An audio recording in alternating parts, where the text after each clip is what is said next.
there was an escalation that led to the killing of some people. So at that point, COVID hasn't killed 2 people. But the Nigerian security agencies have killed more. It was a report about the military, the Nigerian military secretly terminating over 10,000 pregnancies. The commission reported in 2025 that they had received over 1.4 million cases, human rights complaints. And this is just in the first half of the year. And at the same time, resolution numbers are very low. It was just about 20,000 complaints that were resolved out of these 1.4 million reported cases. Is it because the commission is underfunded, or is it because out of these over a million, almost 1.5 million cases, that the agency couldn't do more than just 20,000? Police can just walk in here and see young people, see laptops, iPad, and they'll tag us Yahoo boys. If the ghost of such a young girl who was raped for so many years, if the ghost comes back to this Nigeria now, what do you think he's going to say to the Nigerian judiciary and to the Human Rights Commission? Because it seems nobody has done enough to hold those people responsible for her death accountable. As a child's rights activist and a father of a young girl, I am pained when we have issues like this. Something happened in Abuja, University of Abuja.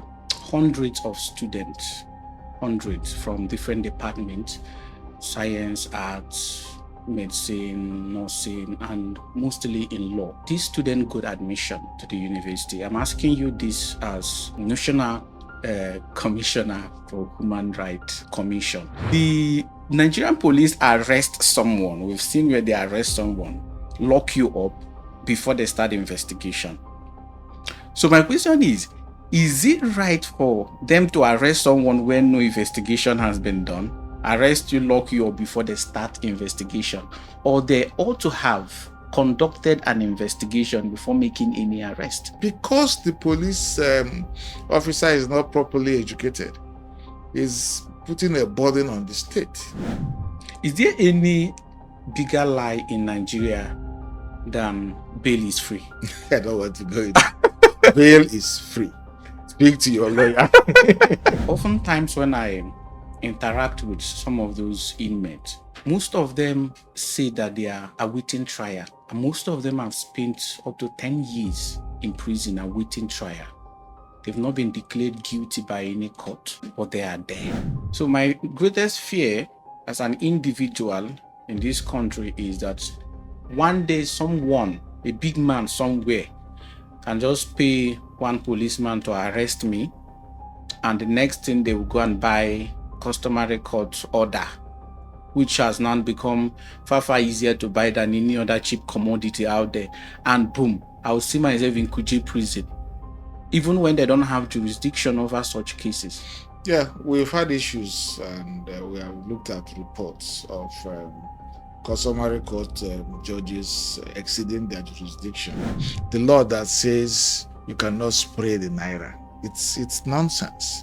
Today, it is in Zamfara. Tomorrow, it is in Yerwata. Next tomorrow, it is in Olo.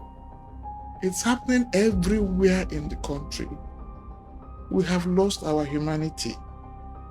I've seen videos of people in the southeast being butchered. I'm not talking about Middle Belt. I'm not talking about Northwest. Even in the southeast. Originally, historically, the police was brought in by the colonial masters to help them subdue the populace and impose their rule. I used to travel as a young person. We used to go to Yankari and Bochi. We used to organize ourselves. I don't want to cry. It's just unbelievable. There's a phrase called testicular fortitude. No, it's euphemism for saying you don't have the balls.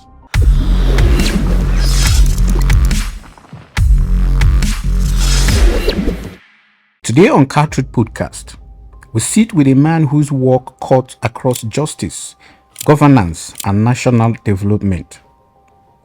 Barrister Jideani Agabaidu is a distinguished human rights lawyer and a public servant with a remarkable career built on integrity, advocacy, and service to the Nigerian people. He was appointed and confirmed by the Senate on 18 May 2021 as a commissioner of the National Human Rights Commission, the federal institution mandated to protect the rights and dignity of every citizen. His role places him at the center of some of the most important conversations on justice, accountability, and human rights in our nation. Beyond the legal space, he also serves as the Director General of the Abuja Chamber of Commerce and Industry, where he drives programs that support enterprise growth, empower young entrepreneurs, and strengthen the business community in the FCT. From human rights defense to economic development, Barrister Agabaidu stands at the intersection of two crucial pillars of society: justice and opportunity. And today, we dive deep into his journey, his work, and his vision for Nigeria. Thank you so much once again, sir, for agreeing to honor our invitation. It's a big privilege. You're welcome. It's a big privilege. The first question I want to ask is, as Director General of the Abuja Chamber of Commerce and Industry and the Chairman of the Board of Directors of the African Center for Governance, Asset Recovery and Sustainable Development, could you please tell us what these institutions really do and how an ordinary citizen like me can benefit from it? Because the honest truth is most Nigerians don't even know that there's an institution called Chamber of Commerce. Okay, I'm strong. You're welcome. So the Abuja Chamber of Commerce and Industry is the private sector arm of the FCT. The chamber speaks for private businesses, for the commerce, for manufacturing and industry in the FCT. And it is open. Membership is open to everybody who is in business within the FCT and environs. It doesn't matter if you reside in the FCT or you reside outside of the FCT.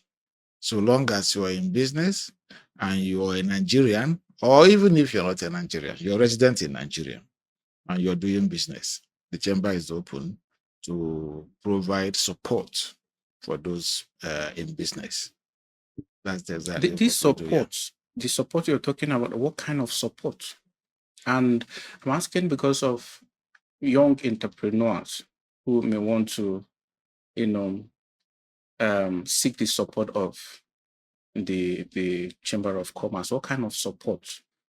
And how can these young people like me with small, businesses take advantage of it? Okay, the chamber is run through 4 centers. We have the center we call the BEST Center, BEST. That's Business, Entrepreneurship, Skills, and Technology Center. This center provides technical training, vocational training, provides innovation handling for young people like you. Young people are more into technology and innovation, and this center provides that. We have another center called the National Policy and Advocacy Center. So this center tries to co-create with government policies that will be of benefit to commerce, industry, and businesses. And it does reviews of government policies to ensure that businesses do not unduly suffer or negatively impacted by the policies of government. And so this center works hand in hand with government to ensure that government policies and their implementation do not harm businesses and business operations. Then we have another center, the Abuja Trade Center. So this center does all you hear about the Abuja Trade Fair, Abuja International Trade Fair, everything concerning trade. And business delegations, whether it is incoming or outbound. This center does that. Anything trade, anything commerce. Then we have the National Dispute Resolution Center. So this Dispute Resolution Center ensures that when dispute arises, they are quickly settled amicably without putting parties at disadvantage and without letting it escalate to the point of wasting time, because time is money for businesses. So as a young person or as any person at all doing business or interested in doing business, we can provide advocacy to help you navigate government policies. We provide training, vocational training for people who have capacity gaps to fill. We provide help in seeking for funds and financing, and we bridge the gap between the government and the citizen, and we ensure that whatever it is that the government is trying to pass down to the citizens, that we help to ensure that it is cushioned and it is impactful for businesses in the FCT and environs. With your experience as the Director General of this chamber, what is that one thing you think young entrepreneurs should know about building business, the help that government provide for young entrepreneurs that most young entrepreneurs do not know? Resilience, persistence. Young people are mostly in a hurry. You need to acquire relevant skills, and skills are not acquired overnight. The mistake people make is to think that financing is the first thing. No. First thing is to have that skill. Can you do A? And then can you upscale A to B? So I advise people, first and foremost, be patient, learn these skills that are relevant for what you're doing, and then prepare yourself so that if you need funding and funding is provided, you're able to make your business sustainable. We have had cases where not just young people who retire from the public service and they come to do business and they receive money, and then you find out that in a year or 2 years, they are not able to stand because the skills are not there. So you need the skills and you need to be patient, and then you can build up. Let's talk about the failure of most Nigerian institutions before we get to the issue of human rights. Of course, many Nigerians, as a human rights lawyer and the National Commissioner for the National Human Rights Commission of Nigeria, this is the part that I'm going to be asking some of the questions that interest majority of young Nigerians. But for now, is institutional independency in Nigeria a myth?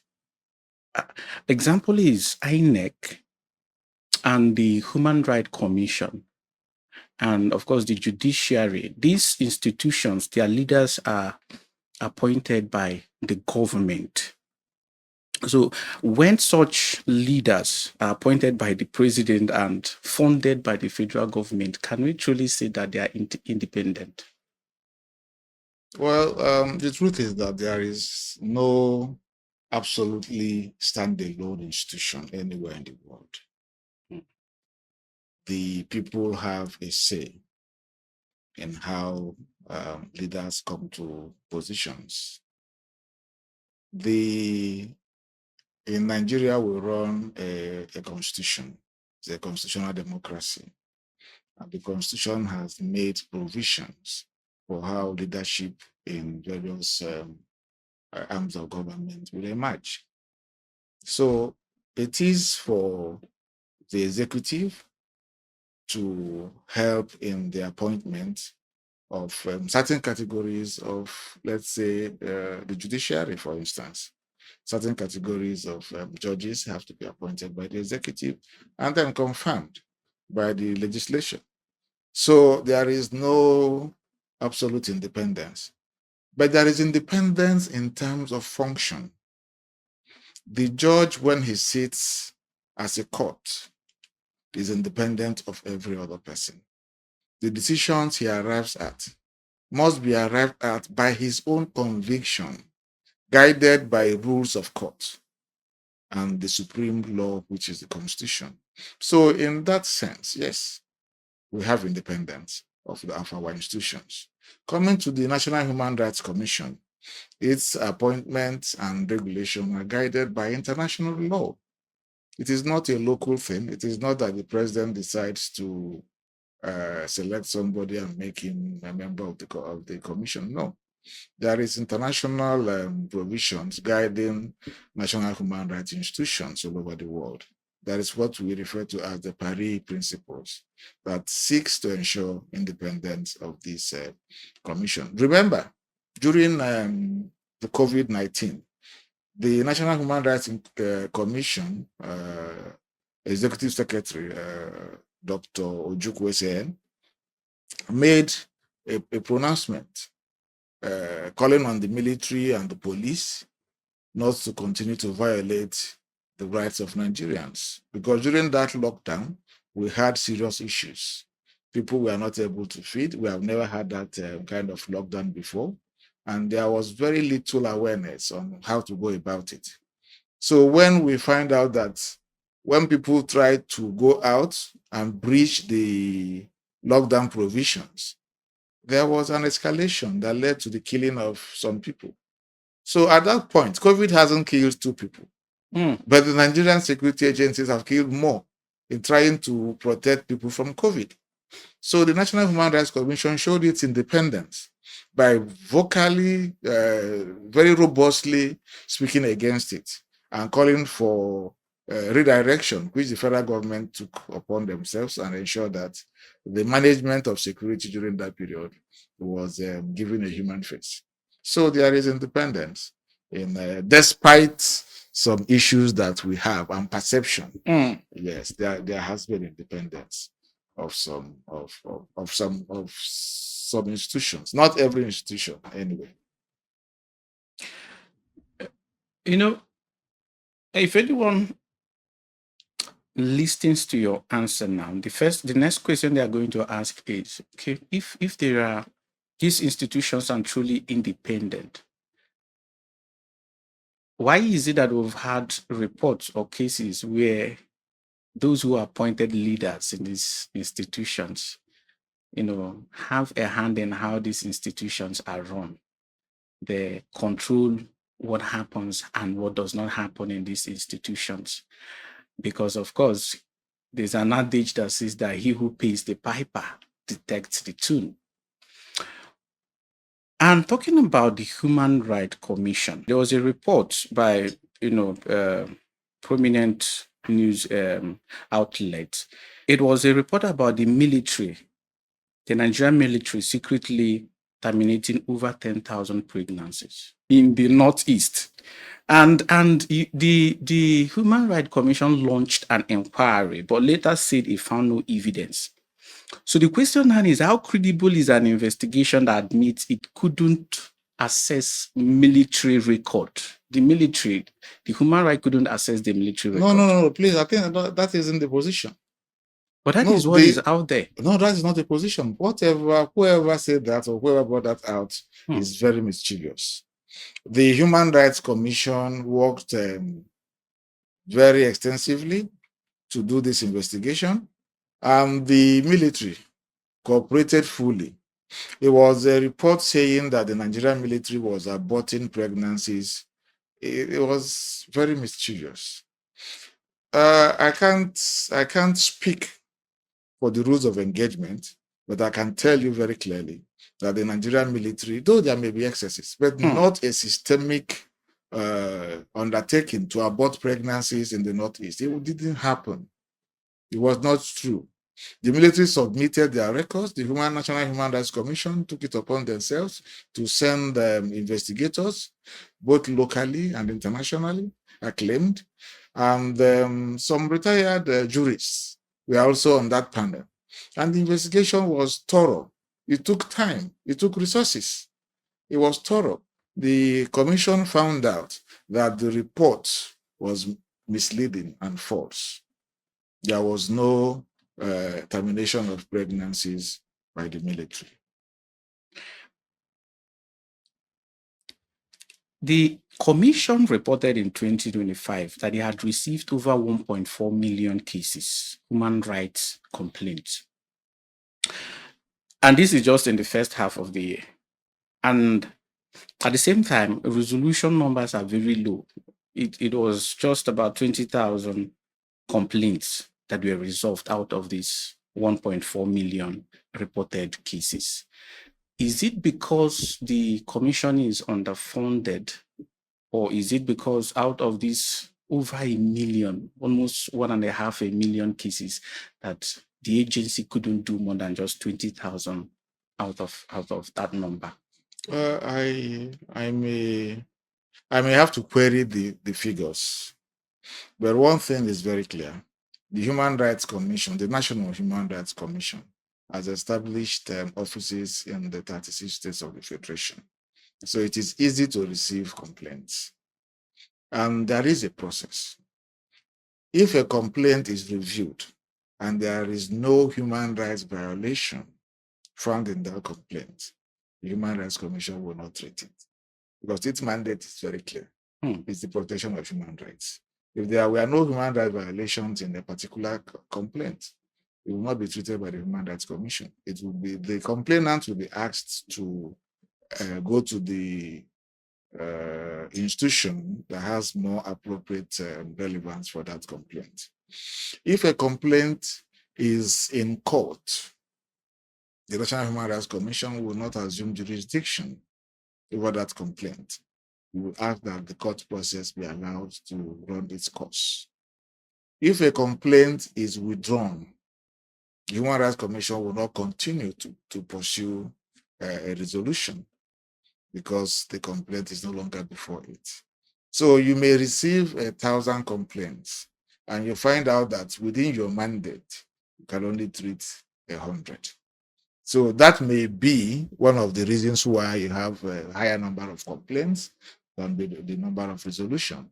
But what I can assure you is that the commission is open and accessible to people, so that may count for the high number of complaints. Funding is always an issue, but funding is not the fundamental thing, it's not the first thing that the commission looks at. The commission tries to ensure that the rights of Nigerians are not trampled upon, but the rights of Nigerians and residents in Nigeria, non-Nigerians who are residents in Nigeria, their rights are all protected. You know, the Human Rights Commission is a very important institution in Nigeria, because this is a country where people like me, police can just walk in here and see young people, see laptops, iPad, and they'll tag us Yahoo boys, arrest us. Police have been here at least 3 times to arrest me for one case, cyber this, cyber that. And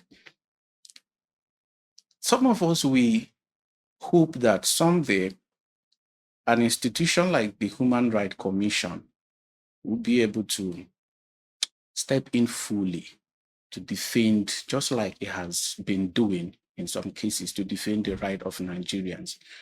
But my next question would be about Ochanya as the national commissioner in this commission. You must have heard about the 13-year-old Benue girl that was raped. So about 5 years ago, Ochanya Obanje, because the commission also made a statement on that case. And then that case, till today, nothing has been done about it. And recently, people have started protesting that case the perpetrators should be, punished.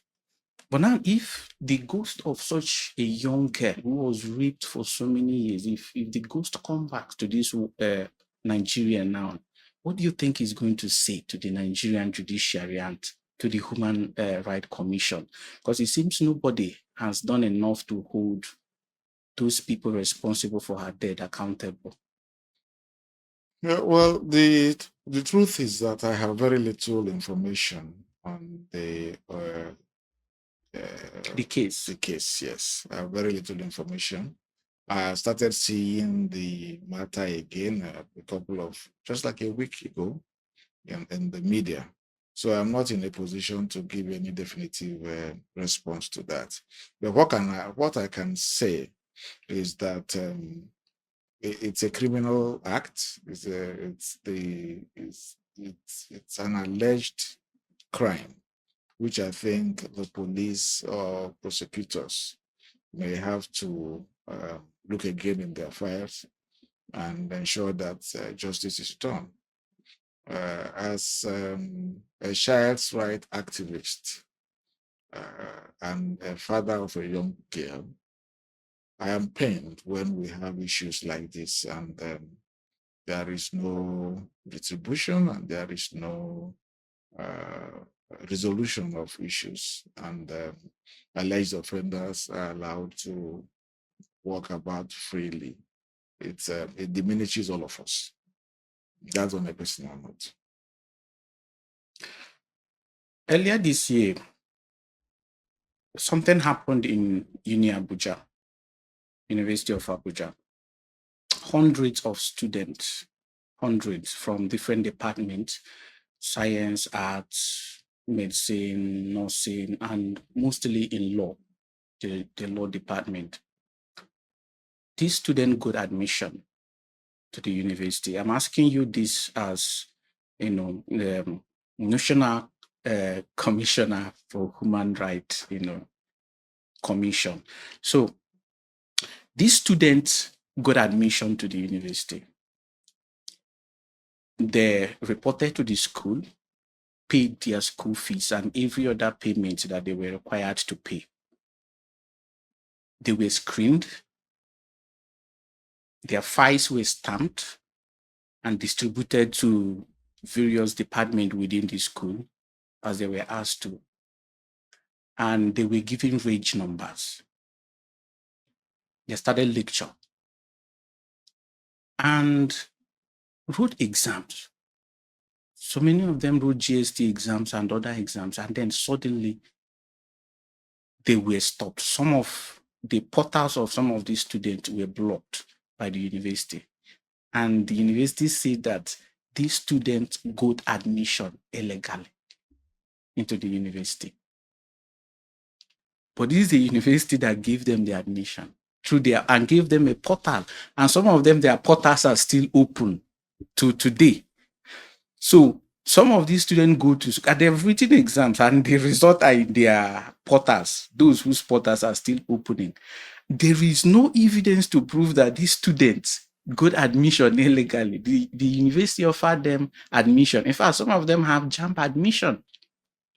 Now, some of these students could not take the embarrassment and they took the case to court. But the problem now is there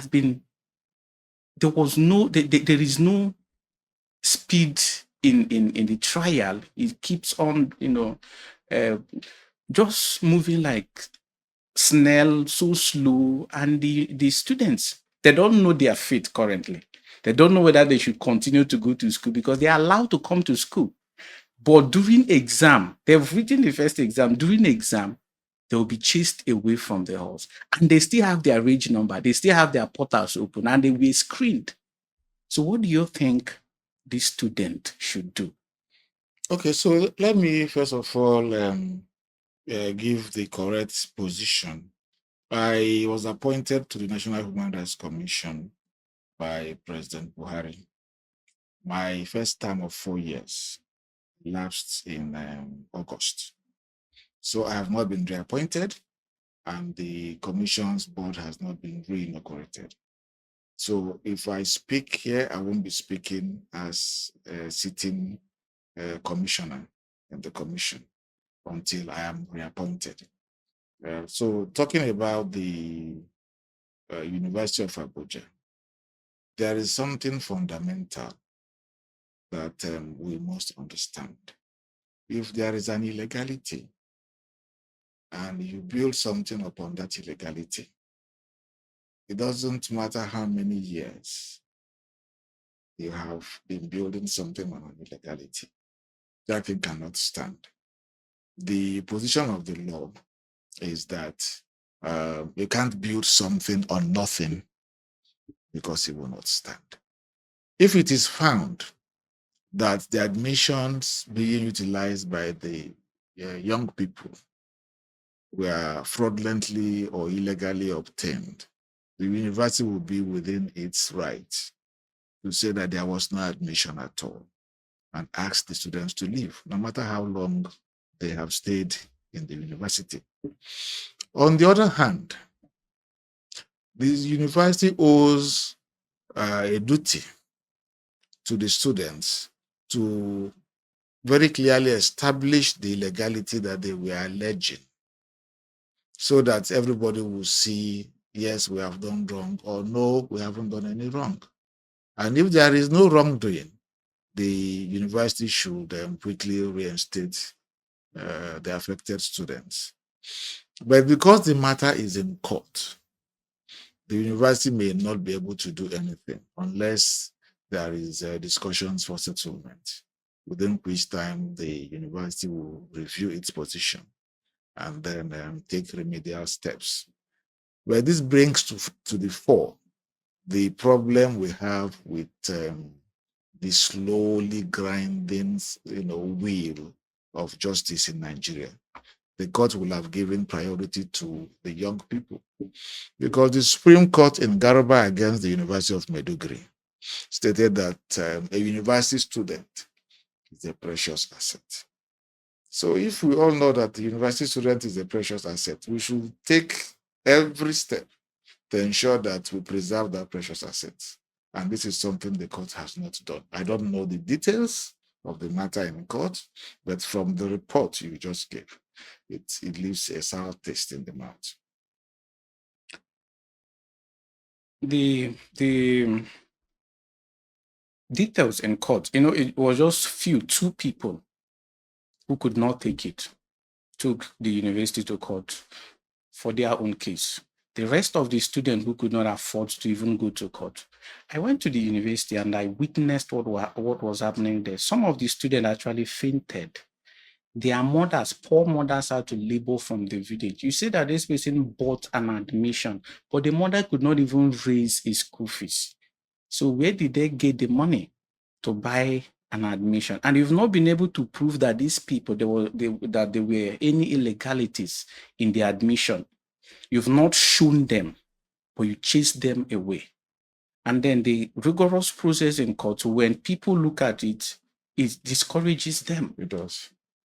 They don't, what if I spend money, time, years in court? To what end? So they just dump the case and move on. This also brings me to the issue of police operations in Nigeria. I've always been curious to understand what the law says about arrest. The Nigerian police arrest someone. We've seen where they arrest someone, lock you up before they start investigation. So my question is it right for them to arrest someone when no investigation has been done, arrest you, lock you up before they start investigation, or they ought to have conducted an investigation before making any arrest? Which one does the law support? Well, the best practice is actually to investigate. You have to investigate. The arresting someone should be a last resort if that person is going to impede investigation. The person is going to be an obstacle to proper investigation. Otherwise, there is no point arresting somebody and keeping him in custody. It increases the costs to the taxpayer, because you give him shelter, you give him food, you give him medicals. It's the taxpayer that is paying, because the police officer is not properly educated. Is putting a burden on the state. There is no need to keep somebody in custody if there is nothing that his being out of custody will cost the country. So it's better for a Nigerian who is working, who is employed, to continue to be in employment, to continue to work, to continue to provide, to continue to contribute to the wealth of the nation, even though you have suspicions or allegations against him or her, you continue to do your investigation. The investigation should be done first before you arrest someone. And even when you arrest somebody, if it is a bailable offense, the person should be allowed to go and prepare for his own defense. The two parties, the state and the defendant, should be at par. You can't be free prosecuting me and then you lock me up. I am not guilty yet. So allow me also the same freedom you have. As you prepare your prosecution, I prepare my defense. That's why bail is there in our laws. So the police rushing to go and arrest people and put them in custody, if they are paying for the maintenance of the persons they kept in custody from their own pockets, they won't be doing that. But they do not understand that it is the taxpayer that is bearing that burden of unnecessary arrest. Investigate. After your investigation or during your investigation, you find out there is a good case, you can arrest the person or restrain the person's movement, subject to bail and the jurisdiction of the courts. So we have gotten it wrong. The police use arrest as a means of intimidating people and violating their rights to freedom. Is there any bigger lie in Nigeria than bail is free? I don't want to go into bail is free. Speak to your lawyer. Speak to your lawyer. Bail is free. We keep hearing bail is free, but we all know that when you get to police station, it's not like that. Currently, people, once you get to police station, whether you're guilty or not, whether you did something or you did not do anything, you must bring money. That is the culture that we found ourselves in. Because originally, historically, the police was brought in by the colonial masters to help them subdue the populace and impose their rule. So the police culturally wasn't the police of the people. It was the police of the invaders. So it grew that way. But very recently, a couple of inspector generals of police have tried to do a lot in that regards to bring a reorientation for the police to understand that they are servants of the people. They work for the people. But that hasn't gotten a fertile ground to grow. It hasn't grown yet. Late Inspector General of Police Arase he worked tirelessly to give the police a good orientation on their relationship with the Nigerian people. Solomon Arase, God bless his soul. He did a lot of work on that. Other IGs also tried, but they haven't been able to get that instilled in the Nigerian police force. I think that force in the name keeps confusing them. They think that they must use force in everything that they do. I have had a police case where the policeman that came to arrest me told me openly in this Abuja, and I'm talking about the police headquarters. He told me that he has been paid good money to deal with me, and what is going to save me is money. That if I bring money that is bigger than what they give to him, I will go home. He was saying this thing right in the police headquarters in this Abuja, boldly. And he was not saying it in secret. There were other police people there that were hearing, they heard him saying that. But you could see that there is no fear. It has become a culture. It's what they are used to because nobody is asking any question. How do you think that this kind of bold corruption can be dealt with in the security agencies in Nigeria, not just the police? Yeah, we have gotten to the level where impunity has overtaken, eaten deep into most of our law enforcement agencies. not only law enforcement agencies, everybody who finds himself or herself in a small position of authority over another person tries to lord it over them. The police is a sorry case. I'm sorry to say that. But we can't run away. It's a national institution. We must start to root out the very, very bad ones, and then begin to provide training, civic engagement, and not just the formal government institutions, but civil society organizations should begin to engage with the police so that we train people right from the police colleges. And again, we have to also pay living wages. The policeman is one of the most poorly remunerated public servants in Nigeria. And when somebody is, I'm not making any excuses for them, but there is a correlation between not knowing where to get the next meal and trying to prey on vulnerable citizens. So we must also ensure that the pay, the remuneration for the officers and men of the Nigerian police is looked at so that they will be able to at least afford their own meals and then also be able to avoid some temptations.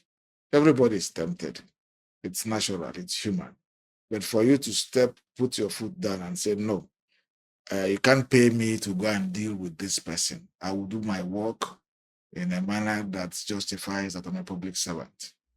So there's a lot of work to be done. The police is in a sorry state.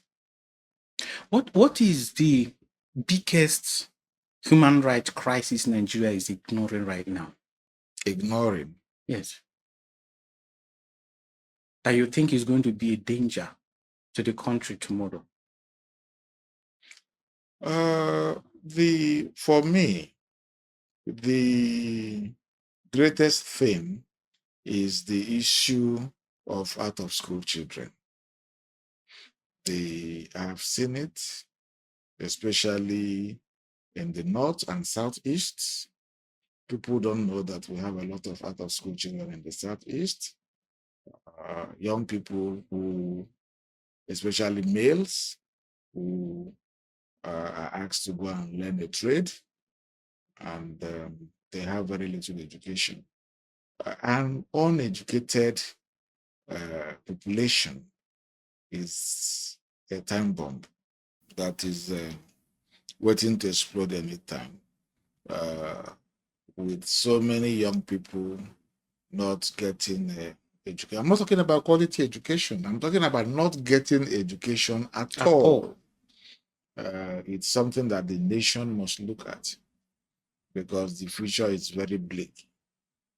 In the next 10 to 15 years, these people will have become young adults and they will not have skills and they will not have any knowledge and they will be a big burden on society. It will be easy for them to be radicalized and weaponized against the society. So it's something that right to education, we must ensure that every child receives that and some quality education is given to the kids. Thank you. I usually go to prisons sometimes, especially during my birthdays. I visit prison and I like to interact with the inmates to get an idea of what it's like in that ward. And oftentimes when I interact with some of those inmates, most of them say that they are awaiting trial. And most of them have spent up to 10 years in prison awaiting trial.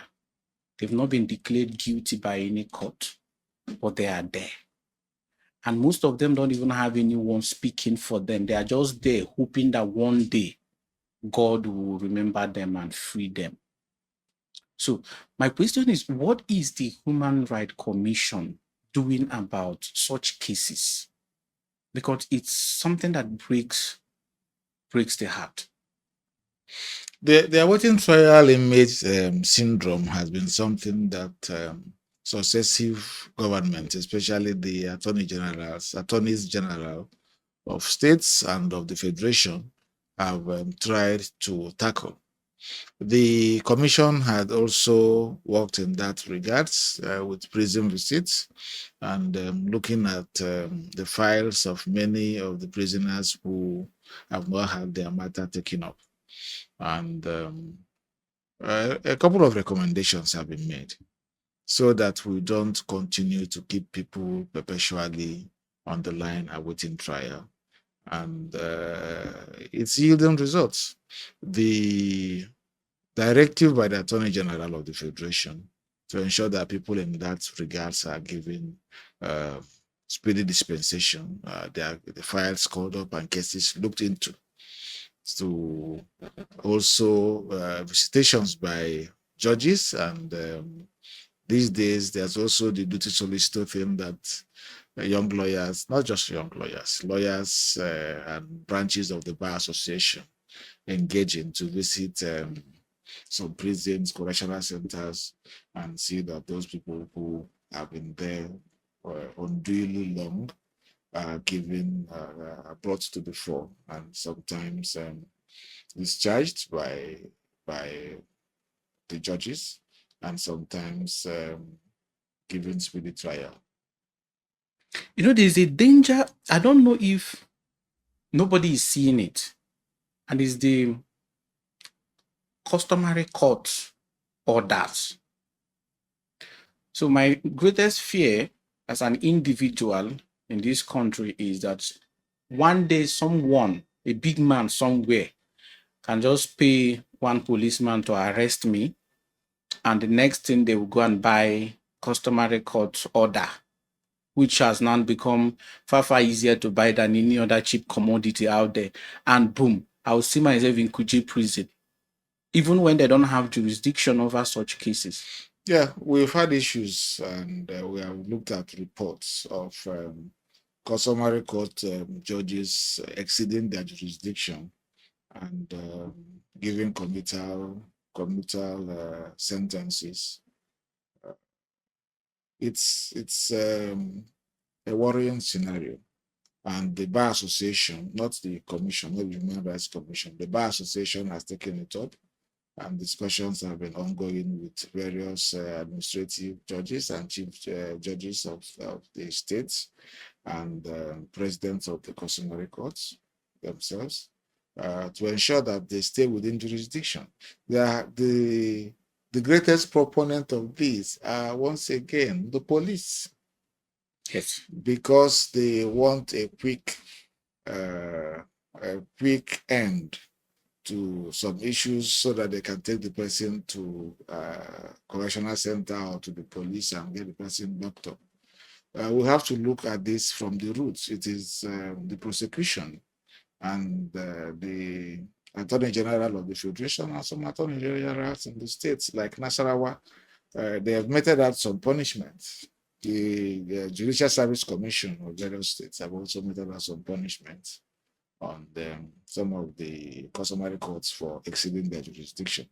We shall continue to bring the things out in the public. We should continue to engage. We should continue to ensure that nothing is hidden.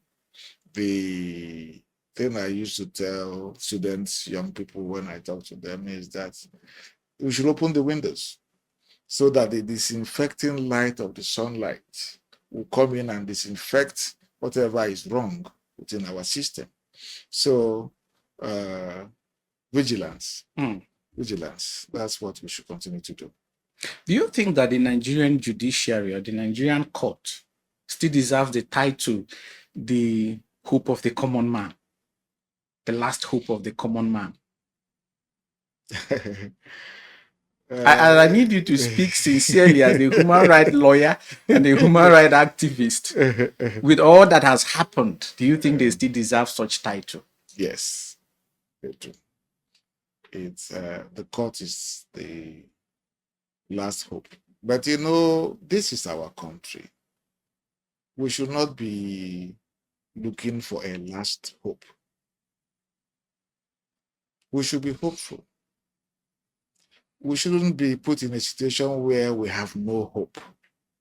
And then we are saying, last, God will help us. We should be in a situation where we have hope and confidence in every public institution, not waiting until we have suffered long and then we get to court and the court sets us free. That shouldn't be our lives. We should be able to live, do business, thrive, build family, without having to hope that there is a last place that if we get there, things will not be okay. Things should be okay from the beginning. If it's a service provision you're doing, the person who is providing service should be able to provide service. I have had engagements with Servicom, and we kept telling them, we are your customers. Nigerians are your customers. Not until we get to court. We don't need to go to court. We can resolve issues amicably. You get to a public servant and you're trying to help out, and the person is asking you, do you want to teach me my job? That isn't the position we should take. So the issue of last hope is okay. The judiciary remains there as a bulwark against the state. Our founding fathers, opted for the rule of law, so that the powers of the state, because the greatest violators of human rights are the executive, the police, the military, all the people that we are giving power to, because we donated those powers to them. But they don't understand that we are the people who give them those powers, and we can withdraw those powers. To hold in trust for us. Yes. So my take is that, yes, the judiciary should remain there as a bulwark, but from day one, we should be able to have a society where we don't have to look over our shoulders while walking around. We have three arms of government in Nigeria: the legislature that makes, amends, and repeal laws, the judiciary that interprets laws, the executive that enforces these laws. I've always wondered, with history, with what we've seen, if the executive, which is the branch of the government that has the sole right to enforce laws, if they are found guilty by the judiciary that interpret the law, if they're found guilty on any law, how do we enforce such laws against the people who are legally backed by the law to enforce the laws? Is there any other enforcement agency that can enforce the law against those who have been constitutionally given the power to enforce the laws? And of course, I'm asking this question because we've seen where some laws against the executive, they don't obey it. They choose which law to obey and which one not to obey. Okay, you see, I'm a constitutional lawyer as well. The things we say is that the courts are weak and have only judgments, but they remain the bulwark for a society to succeed. If we continue to have executive lawlessness, where they choose and pick the decisions of court, judgments of courts to obey, one day we will end up with chaos. The man who is a member of the executive branch will one day find himself out of the branch and will have to resort to the courts to give him or her back his or her rights. So it pays everybody that we work on the rule of law. Our dear president, late President Yaradua, tried to bring that to the fore. Rule of law was his main thing, it was his main mantra. But unfortunately, he didn't live long enough to ensure that his ideas see the light of the day. But be that as it may,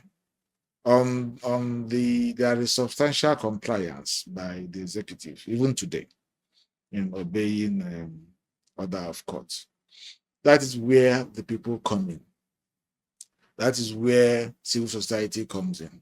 If there is any order of court that is being disobeyed or ignored, people should speak up. The judiciary cannot defend itself. The Nigerians are the ones who would say, no, this is our last hope. You cannot mess it up also. So we'll keep speaking, we keep protesting until that which the court says should be done is done. As an activist, do you think that there is a deliberate strategy by the government to silence activists in Nigeria? We've seen people like Showore in and out of police and prison every now and then, and so many other activists. Do you think that there is a deliberate strategy by the government to silence some of these voices? Well, there is, it pays dictatorships to cramp the civic space. I don't want to really restrict it to people we call activists. It's the civic space.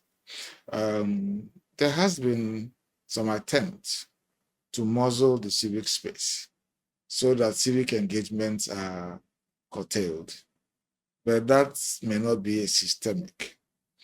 Sometimes people are overzealous and try to take the laws, trying to second guess the leaders, and trying to appear to be defending the person instead of the institution or instead of the country that is ours, or we all own this country together.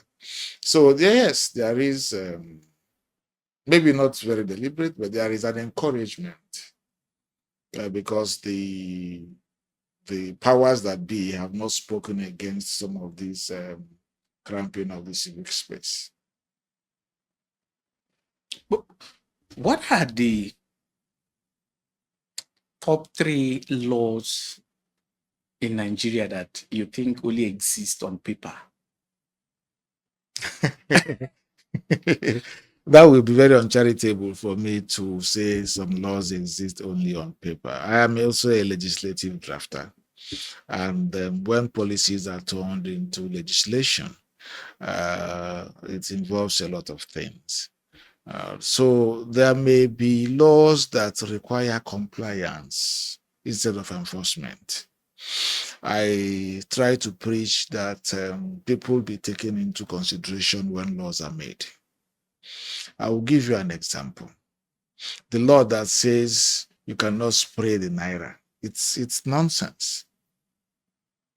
It's absolute nonsense. If you had engaged Nigerians before you make that law and ask them, will you want to continue to spray the naira at parties, at events? They will say, yes, we want to. So when you make such laws, people are bound to ignore it. So because it is not adding any value to anybody. So the thing is to carry the people along in policy decisions and lawmaking, because they are the ones who will help allow those laws to see the light of the day. So I ask that people's buy-in be received in every legislation that we are making. The National Assembly do hold public hearings where people can come and make their views known. But how do you get somebody from Gwagwalada, for instance, to come to the 3-arms zone to say, I'm interested in this law? It is not working. So there must be consultation. There must be period of publication where people are on town halls, where people can say, this is the new law that we're trying to make, and we want to see what you think about it. If we do that, you won't need enforcement.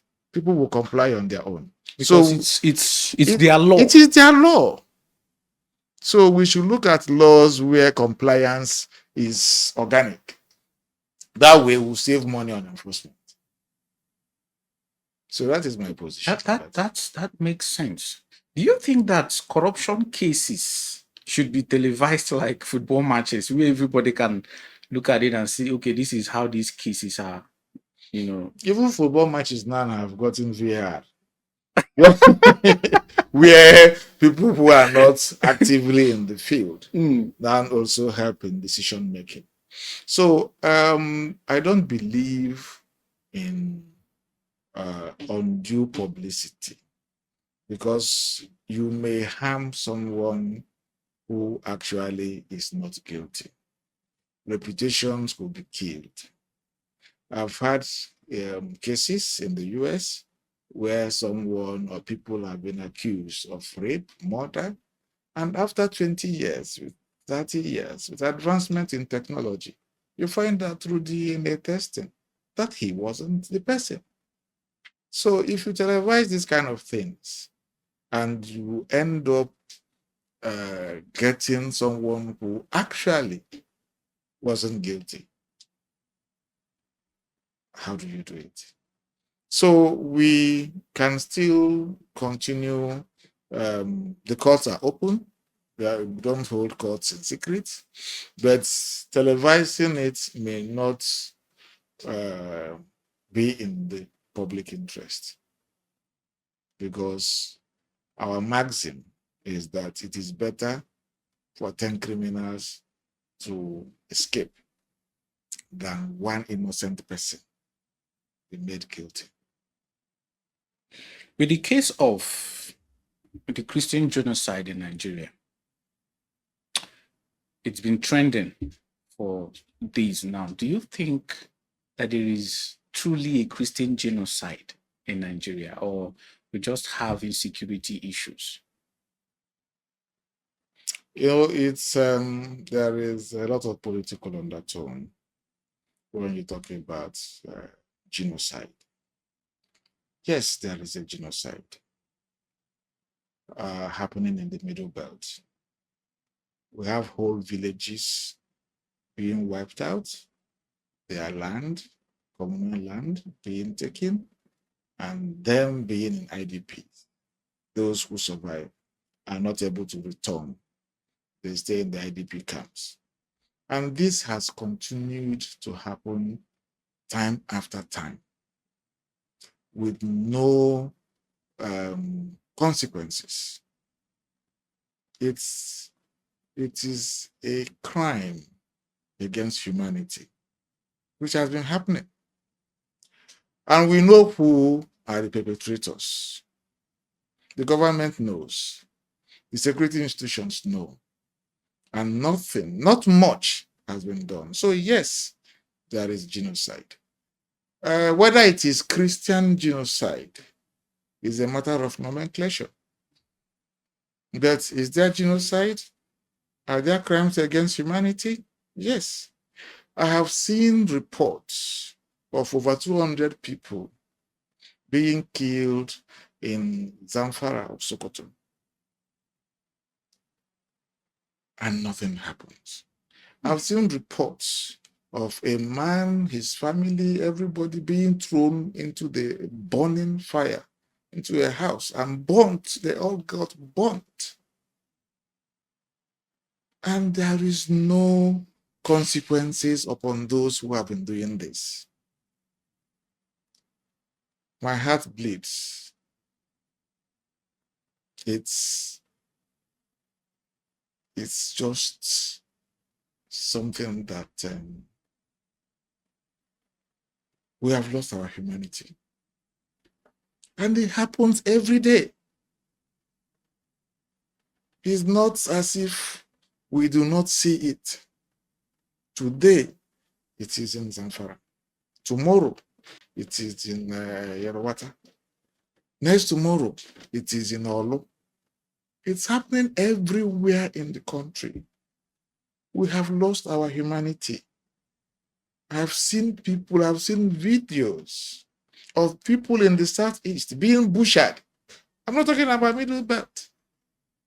I'm not talking about Northwest. Even in the Southeast. In Enugu, communities are wiped out. People run for their lives. 4 years, 5 years. They cannot access their communities.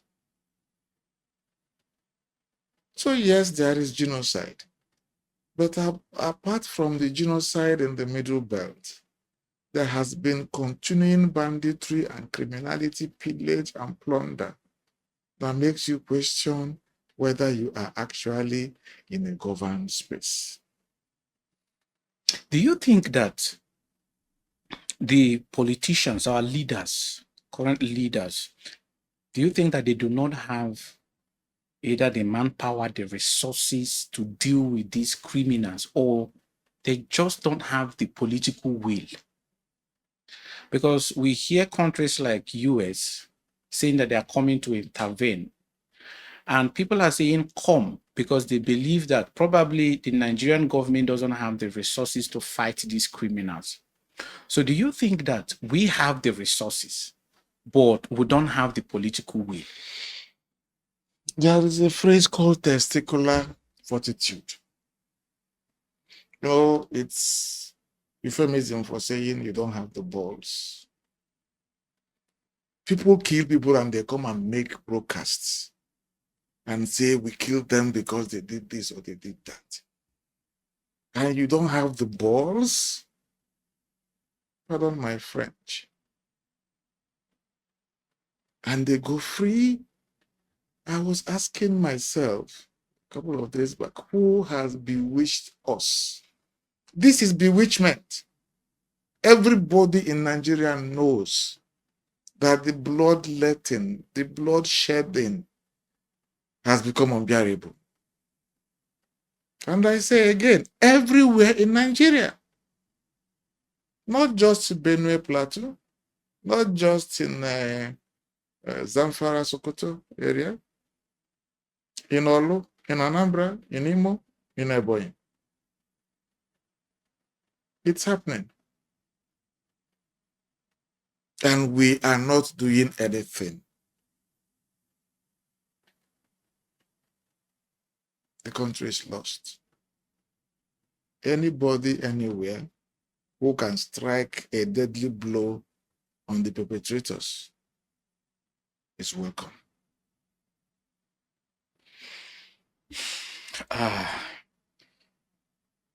We've actually forgotten what it feels like to be safe in our own country. I used to travel as a young person.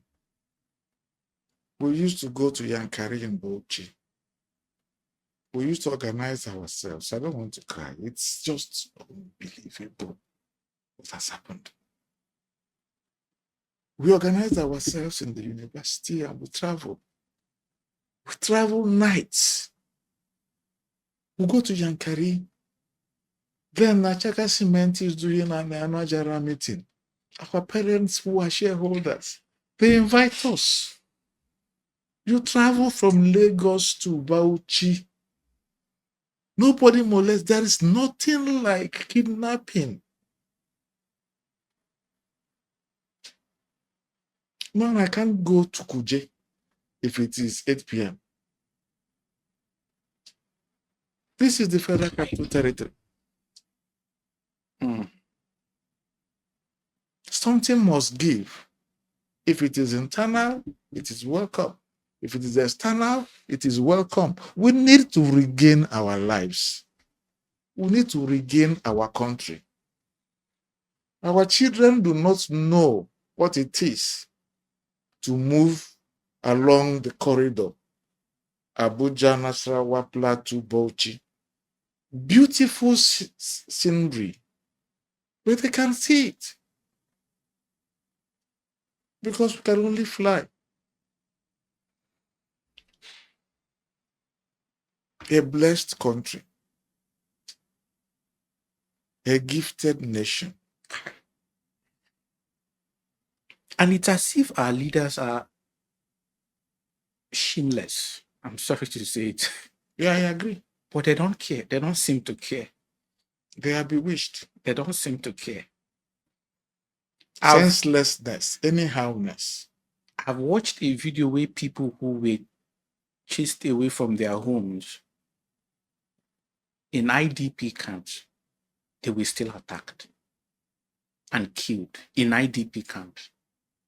And all we hear is, we'll do something about it. The government is not taking it lightly. At the end of the day, nothing is done. There is a conspiracy of silence, which, God willing, will be broken. I'm sorry. We had to talk about this. It's something that is very heartbreaking. But just one more question before I leave you, sir. Do you think that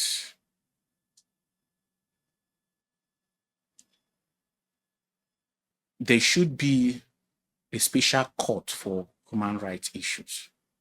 I've heard people calling for it, that there should be a special court for human rights issues. Do you think it's something that is going to help in cleaning the rot in Nigeria human rights cases?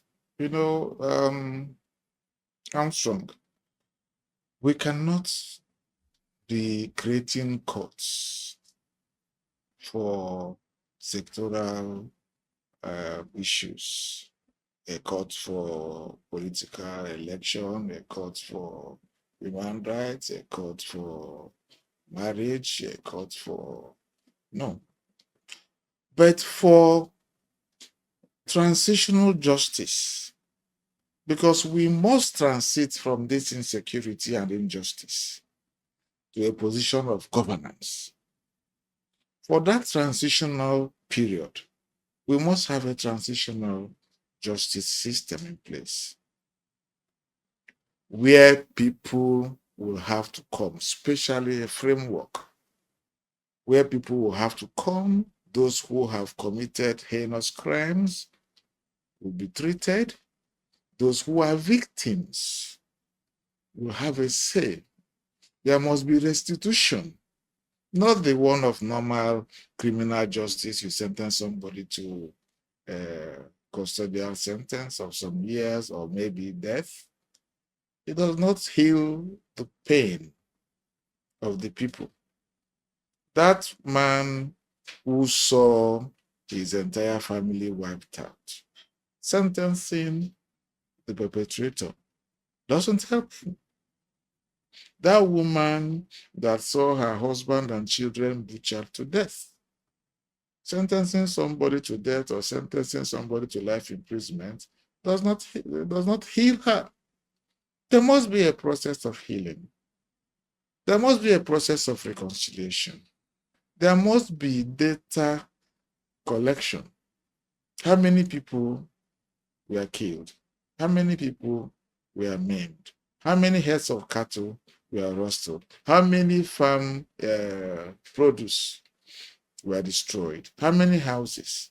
So we need to bring people to the position they were before this madness started.